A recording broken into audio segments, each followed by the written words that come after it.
समय और धैर्य दो ऐसे हीरे हैं जिसकी वजह से इंसान मुश्किल से मुश्किल लक्ष्य को भी हासिल कर सकता है। जय माता दी दोस्तों। योगी ज्योति सागर से मैं योगी अखिलेश आप लोगों के सामने उपस्थित हुआ हूँ।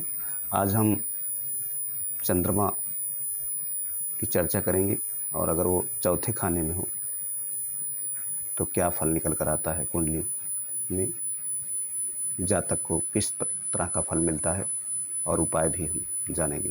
तो दोस्तों, इससे पहले हम बताते चलते हैं कि अगर आपको अपनी जन्म कुंडली बनवाना है या घर के किसी सदस्य की जन्म कुंडली बनवाना है या आप लंबी बीमारी से पीड़ित हैं या कुंडली मिलान करवाना है या शादी विवाह प्रेम विवाह के बारे में जानना है या विदेश गमन के बारे में जानना है या आप किसी लंबी बीमारी से पीड़ित हैं तो उसका उपाय क्या होगा और कितने दिन तक चलेगी, तो उसे दशा महादशा अंतरदशा के माध्यम से आपको बताया जाएगा। और अगर आप कोई प्रॉपर्टी खरीद रहे हैं और किसके नाम से प्रॉपर्टी लें तो शुभ रहेगा, इन सब की जानकारी आप प्राप्त कर सकते हैं। रियल जन्म डेट समय स्थान लिखकर भेजेंगे तो आपको ज़रूर अपने बारे में पता चलेगा और योगी ज्योति सागर चैनल से संपर्क करेंगे तो आप समस्या का समाधान भी जान पाएंगे, जो कि कुंडली के माध्यम से बताया जाता है। तो दोस्तों, चलते हैं अपने विषय की तरफ। अगर हम चंद्रमा की बात करें तो चंद्रमा हमारे मन का कारक है। कुंडली में चंद्रमा को मन का कारक बताया गया है और माता का भी कारक है और वाहन सुख के भी कारक हैं। तो दोस्तों, चौथे नंबर खाना की अधिपत्य चंद्रमा ही है और इससे कुंडली में सुख भाव भी कहा जाता है।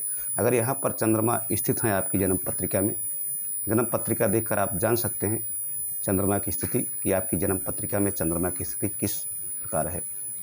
तो आपकी जन्म पत्रिका में अगर चौथे खाने में चंद्रमा है तो आपका भाग्य जागेगा। आपको ज़मीन जायदाद भवन और वाहन का उम्दा सुख मिलेगा।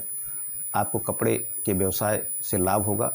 आपको माता पिता का पूर्ण सुख मिलेगा। पैतृक कारोबार से लाभ होगा। बुढ़ापा सुख में गुजरेगा। पैतृक संपत्ति अवश्य प्राप्त होगी। सरकारी खर्चे से विदेश की यात्रा कर सकेंगे। बुद्ध जनित कार्यों से लाभ होगा। आपके पास धन का दरिया होगा। जितना खर्च करोगे उतना भी धन बढ़ता जाएगा। माता और खानदानी लोगों की सेवा करने से माया का दरिया समुद्र हो जाएगा। आपकी उम्र लंबी होगी। आपके पास कोई व्यक्ति अमानत रखे तो लेने के लिए वापस नहीं आ पाएगा। पुत्र पैदा होने के बाद आपकी हालत अच्छी हो जाएगी। आपको राज दरबार से दौलत मिलेगी। समुद्रिक सफ़रों में भी आपको लाभ प्राप्त होगा। माता व पत्नी दोनों से सहयोग प्राप्त होगा।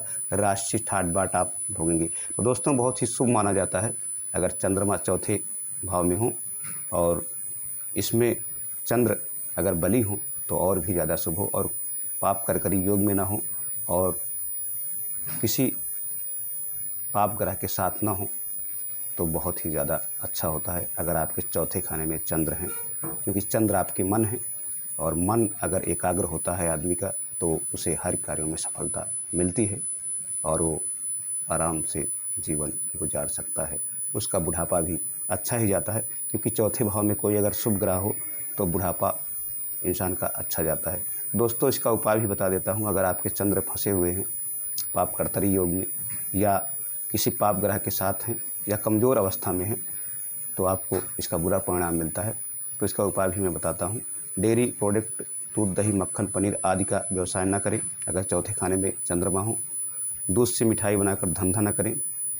फल या दूध से भरा घड़ा घर में रखें।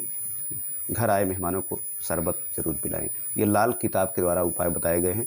फिर भी अगर चंद्रमा को आपको अच्छा रखना है, आपकी कुंडली में खराब अवस्था में है या अशुभ अवस्था में है, तो आपको शिव जी की पूजा उपासना करनी पड़ेगी। शिव जी के सर पर चंद्रमा का वास होता है। अगर आप शिव जी का अभिषेक करेंगे 21